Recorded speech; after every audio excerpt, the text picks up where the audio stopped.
daarusalaam city deegaanka daarusalaam deegaan qurux loo dhameystiro muqdisho ku dhinac yaala waa dalxiis gudihiisu wadooyin wada waasaco marna aadan ciriiri ku arkaynin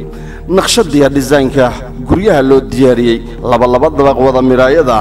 oo waliba baarkinadoodu u dhan yihiin iyo guryo villooyin caadi ah oo ayana baarkinkii haysta gudaha markaad u degtaa ka sii daran fadhigu waasac weeye quruxna loo dhameystiray wada miraayada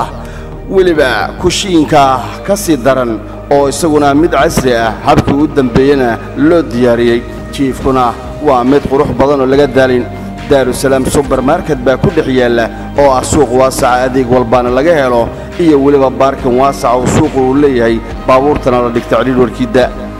iskuul baa ku dhex yaala laba dabaqa daarusalaam city oo waliba qaabka loo diyaariyay naqshadiisu indhuha soo jiidanayo fasalladu waasac weey agabkii waxbarasho u dhan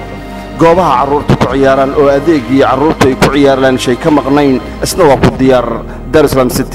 daarusalaam city hospital baa isna ku yaala oo hospital gaar ah deegaankana loo diyaariyay adeeg caafimaadna aanu ka maqnayn masjid laba dabaq ah oo loo diyaariyay salaada isna iyo jardiin waasaca oo lagu nasto laguna qaxweeyo oo quruxda iyo cagaarku aad la yaabayso aanu ka marnayn barkadii dabaasha qurux badan ah alburuuj baa hirgelisay salaam Soomaali Bankna waa meel gelisay wixii intaas dheer hadaba kala xiriir lambarada shaashada ku qoran